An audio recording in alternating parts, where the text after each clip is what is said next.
మీతో మాకే భాలోభాష అంటే ఏంటయ్యా? I love you. ఓ ఆహా.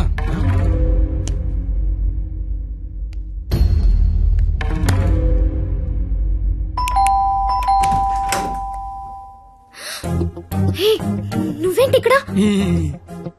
ఇంట్లో అమ్మా నాన్న లేరు కాబట్టి సరిపోయింది. ఉండుంటే వాళ్ళు బయటికి వెళ్ళడం చూసే వచ్చా. అయితే మాత్రం వచ్చేస్తావా? నాకు ఇప్పుడేం చేయాలో అర్థం కావట్లేదు. ఎవరైనా చూస్తే? అయితే నేను లోపల రమ్మను. హ, లోపల రా. పద. ఏయ్, మావ చాలా పెద్దలు కట్టాడు. ఎందుకు వచ్చావు? అది తొందరగా వెళ్ళిపోతావు కదూ? అంటే వెళ్ళిపోమని కాదు, నాన్న వాళ్ళు వచ్చేసరికి టైం పడుతుంది. అంటే ఉండమని కాదు, టెన్షన్ గా ఉంది. ఏం మాట్లాడాలో అర్థం కావట్లేదు. ఎందుకు వచ్చావు తొందరగా చెప్పు.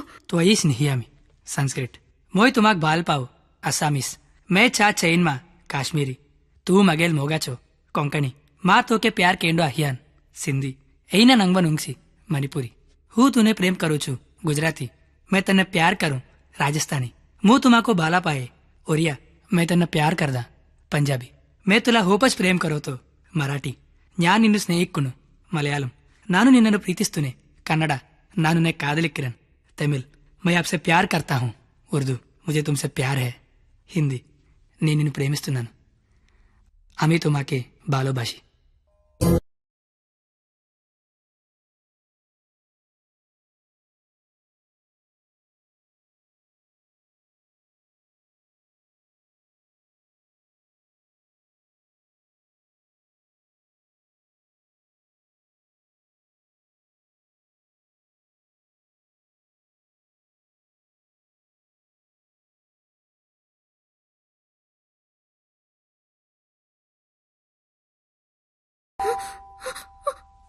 పరిణిత, నాన్న వచ్చేసారు.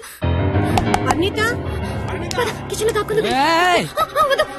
Bedroom bedroom. ఏయ్, ఏయ్, ఏయ్! వద్దు, పరిణిత, కబోర్డ్ లో దాక్కు. ఏ చీ ఆపే. ఇప్పుడు అమ్మ బాబు వచ్చిన కిచెన్ లోకి వెళ్ళు కబోర్డ్ లో దూరు బెడ్రూమ్ లోకి వెళ్ళు తలుపుతే, కొత్త ఐడియాలే రావా కొత్త ఐడియానా? తలుపుతే పరిణిత.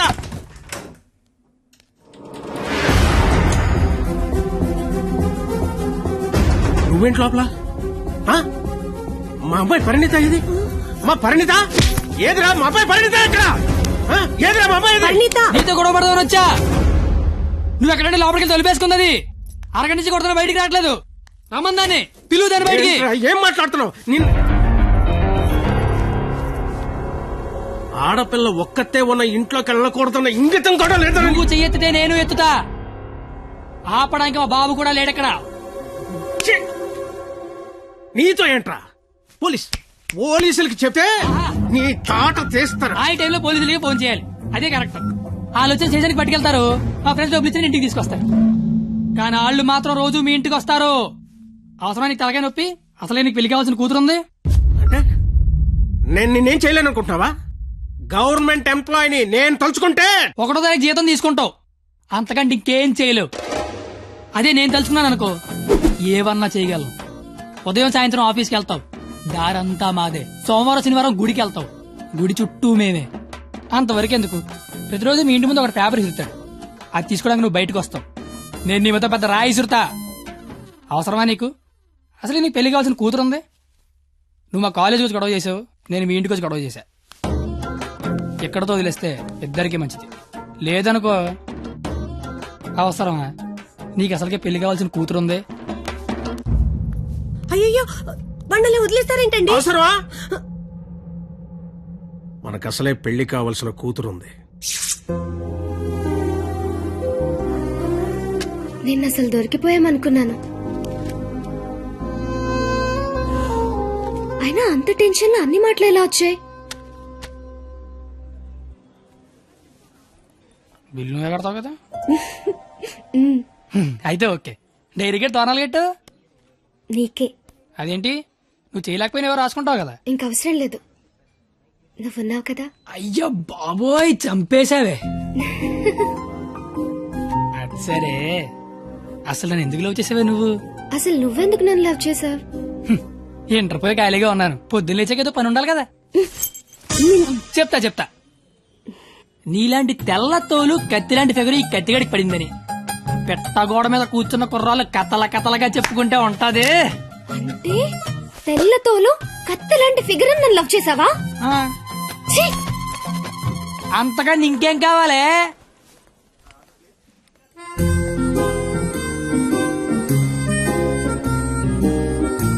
మాటి మాటికి అలా తిరిగి చూడకే, లేపుకి వెళ్ళిపోగలం.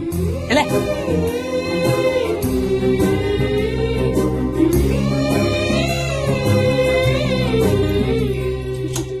ఎవరు? పెళ్లి కూతురు.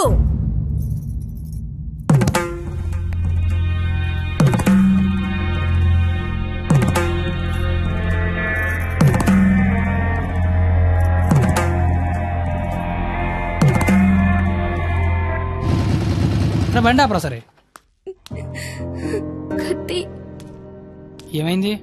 నాకు నా డైరీ కావాలి. డైరీయా? నువ్వు ఉండగా డైరీ అవసరం లేదన్నావుగా. నువ్వు ఇంకా నాకు ఉండవనిపిస్తోంది. సరే, నీకు డైరీ ఇస్తే అందులో ఏం రాసుకుంటావు? నాన్న నాకు ఎంగేజ్మెంట్ చేస్తున్నారు, నాకు ఇష్టం లేదని. ఇప్పుడు ఎక్కడి నుంచి మాట్లాడుతున్నావు? చీర కట్టుకొని రమ్మని గదిలోకి పంపించారు. కట్టుకున్నావా మరి? లేదు, అయినా నేనేం చెప్తున్నా నువ్వేం అడుగుతున్నావు? నా లవ్ చేసుకునే విషయం బొమ్మరికి తెలుసా? ఆ బండ దానికి తెలిస్తే ఏంటి, తెలియకపోతే ఏంటి? మా ఫ్రెండ్స్ కూడా నేను లవ్ చేసినందుకు నువ్వు లవ్ చేసావని తెలియదు. అయితే ఇంకా కాలేజ్ లో సీనియర్స్ కి కాఫీ షాప్ వాడికి లైట్ గా తెలుసు.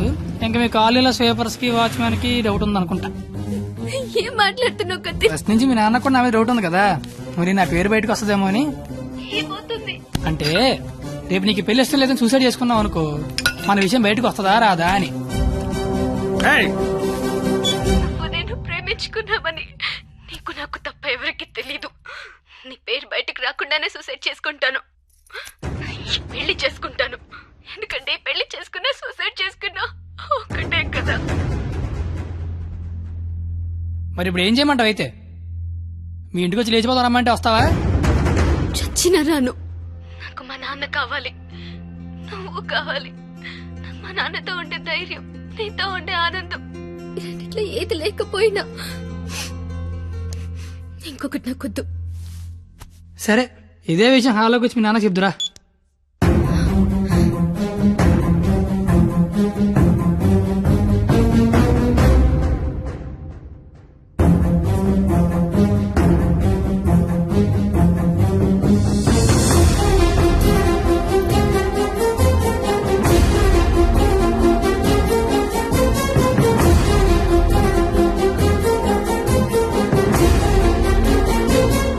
పోరా బయటికి. నేను ఇంకా మ్యాటర్లోకి రాలా. నేను మీ అమ్మాయి ప్రేమించుకున్నాం, ఆ విషయం చెప్పడానికి వచ్చా. బయటికి పో. నీకు మ్యాటర్ సరి కన్వే కాలేదనుకుంటా. నేను మళ్ళీ చెప్తా, నేను మీ అమ్మాయి ప్రేమించుకున్నాం, ఆ విషయం మాట్లాడడానికి వచ్చా. నేను నా కూతురుతో మాట్లాడాల్సి ఉంది. నువ్వు 20 ఏళ్ళ నుంచి నీ కూతురుతో మాట్లాడి ఉంటే ఇప్పుడు నాలంటే నీ ఇంటికి వచ్చి మాట్లాడాల్సిన అవసరం ఉండేది కాదు. కానీ ముందు మ్యాటర్లోకి రా. ఎలా నచ్చాడు వీడు నీకు? అది మేమే మాట్లాడుకున్నాం, కానీ ముందు మన మ్యాటర్లోకి రా. మ్యాటర్ తేలేదాకా నేను ఎక్కడి నుంచి వెళ్ళను. ఏ మ్యాటర్ తేలాలి? ఎన్నిసార్లు చెప్పాలి సామి, నేను నీ కూతురు అది మాట్లాడడానికి. మేము వస్తాం బాబు గారు. అమ్మమ్మ మీరు కూర్చోండి, మీరు లేకపోతే మామగారు మాటనరు. ఏరా క్వాలిటీ, దాన్ని పెళ్లి చేసుకోవడానికి వచ్చావా? ఏ అతనికే ఇంజనీరింగ్ చదువుకున్నాడు, అమెరికాలో జాబు, ₹1,00,000 జీతం, క్వాలిటీ జీవితం. ఇది ఆడపిల్ల తండ్రి కోరుకునేది. నువ్వు ఉన్నావు. నాకు 20 ఏళ్ళు వచ్చాకో అమ్మాయి నచ్చుద్దని, దానికో బాబు ఉంటాడని, ఆడికి లోక జ్ఞానం లేకపోయినా పర్లేదు ₹1,00,000 తెచ్చి అల్లుడు వస్తే చాలని నాకు చిన్నప్పుడు తెలియదు కదా మావా. తెలుసుంటే చిన్నప్పుడు చదువుకునేవాడినేమో, మంచి ఉద్యోగం తెచ్చుకునేవాడినేమో. నాకు అప్పుడు తెలియదు కదా. ఇప్పుడేంటి అది మాట్లాడుకుందాం. అదిగో మాట్లాడలేదు మీరు. ఇంట్లో శుభకార్యం జరుగుతుంది, నిండా బంధువులు ఉన్నారు. ఆ ఇంటి యజమానికి ఒక గౌరవం ఉంటుంది. వాళ్ళ ముందు ఏం మాట్లాడాలి ఏం మాట్లాడకూడదో తెలియనోడితో మాట్లాడాల్సి వస్తుంది చూడు. అందుకే మాట్లాడలేకపోతున్నా. పాయింట్ నెంబర్ 1, ఇంట్లో జరిగే శుభకార్యం కాదు. పాయింట్ నెంబర్ 2, ఇంట్లో ఎవడుంటే నాకేంటి. పాయింట్ నెంబర్ 3, ఇప్పుడు నీకు నీ గౌరవం ఉంది, కానీ తెల్లారితే నీకు నీ కూతురు ఉంది. ఇష్టం లేని పెళ్లి చేస్తున్నావు, చచ్చిపోద్ది. నీకు నీ గౌరవం ఇంపార్టెంటా కూతురు ఇంపార్టెంటా? 6 నెలల క్రితం పరిచయం, నేనే నీ కూతురు గురించి ఆలోచిస్తున్నాను, నువ్వు గౌరవం గురించి ఆలోచిస్తాను. సంబంధం ఏంట్రా, ఏంటి నీ ప్రాబ్లం ఏంటి? ఇంట్లో అరకలు కోడి మాంసం వచ్చాను, వెళ్ళేసరికి మా నాన్న ఉంచుతాడే తినేస్తాడని చిన్న టెన్షన్. లేకపోతే వచ్చిన దగ్గర నుంచి నేను నీ కూతురు ప్రేమించుకున్నా మొర్రో అంటే మళ్ళీ నీ ప్రాబ్లం ఏంటి అంటావేంటి? ఇలాంటి అలాగా ఏదో ఇంటికి తీసుకొచ్చినందుకు నిన్ను. ఏయ్! ఏ మీ ఆవిడ మీద చేత నీ కోపం చూడు, మా ఆవిడ మీద చేత నా కోపం రాదా? అది నా కూతురు, నా ఇష్టం. ఏ కూతురు ఇష్టం అంటే నీకు తెలియనప్పుడు కూతురు మీద నీ ఇష్టం ఏంటి? కూతురు మీద లెక్కలేనంత ప్రేమ ఉంటది, కానీ కూతురు ప్రేమ అంటేనే లెక్క ఉండదు. ఇవన్నీ కాదు సార్, నేను మీ అమ్మాయి ప్రేమించుకున్నాం. నాకు తెలిసి నేనంటే మీకు ఇష్టం లేదు. ఏం చేస్తే నచ్చుతాను అది చెప్పండి. ఏం చేయడానికి నేను రెడీ.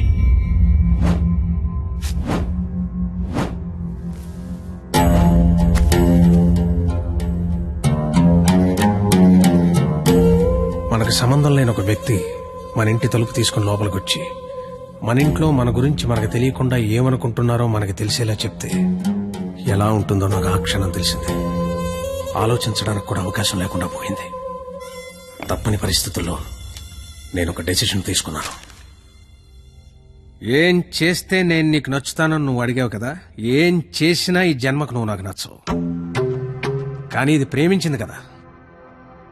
మీ పెళ్లికి నేను ఒప్పుకోవాలంటే ఒక్క నెల రోజులు నా ఫ్యామిలీని నువ్వు పోషించాలి. ప్రతి రూపాయి నీ కష్టార్జితం అయి ఉండాలి. దానికి దీనికి సంబంధం ఏంటో నాకు అస్సలు అర్థం కావట్లా. నీకు అర్థం కాదులే. నీకు అర్థం కాదు. ఒక ఆడపిల్ల తండ్రిగా నాకున్న ఒకే ఒక్క బాధ్యత ఏంటో తెలుసా? నా కూతురు నా చేతికొచ్చిన క్షణం నుంచి ఎంత జాగ్రత్తగా చూసుకున్నానో అంతే జాగ్రత్తగా చూసుకుంటాడన్న నమ్మకం ఉన్న ఇంకోటి చేతిలో పెట్టడం. అది తప్పు కాదుగా. అందుకే ఒక్క నెల. ఎందుకంటే ఒక్క నెల పోషించలేని వాడివి జీవితాంతం పోషిస్తావని నేను ఎలా నమ్మను. అంతేకాదు, ఈ నెల రోజుల్లో నా కూతురు ఇష్టాలేంటి, దాని అలవాట్లేంటి, వాడే వస్తువులేంటి, వాటికయ్యే ఖర్చులేంటి, నీ స్థాయి ఏంటి అని నీకు తెలుస్తుంది. నీ స్తోమత ఏంటని నాకు తెలుస్తుంది. ఏంటి ఏ మాట్లాడమే ఒబ్బనేసరికి మాటపడిపోయింది చూసారా? బాసు, మనసున్న ప్లేస్కి మనీ ఉన్న ప్లేస్కి దూరం అంగుళం మాత్రమే. పాపం లోపల ఉన్న మనసేమో నేను బయటకు వస్తా అంటుంది. కానీ బయట ఉన్న మనీ ఏమో నన్ను లోపలే ఉంచు ఎవడేమైపోయినా పర్లేదు నన్ను లోపలే ఉంచంటది. నేను పందానికి రెడీ. గెలిస్తే నీ కూతురు నాకు ఇచ్చి పెళ్లి చేయాలి. ఓడిపోతే నా కూతురు లైఫ్ నుంచి నువ్వు వెళ్ళిపోవాలి. ఇంకో విషయం, ఓడిపోతే నువ్వు నా కాళ్ళు పట్టుకుని క్షమాపణ చెప్పి వెళ్ళాలి. గెలిస్తే నా కాలు కడిగితే నీళ్లు చల్లుకోవాలి. అయితే మొదటి తారీఖు మొదటి సెకండ్ నుంచి 31వ తారీఖు ఆఖరి సెకండ్ వరకు ఇంట్లో ఖర్చు అయ్యే ప్రతి రూపాయికి నేనే జవాబారి అని ఇందులో రాసి సంతకం పెట్టు.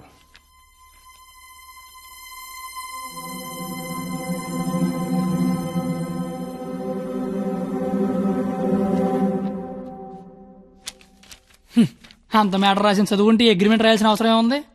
నువ్వేరైనా సంతకం పెడతా.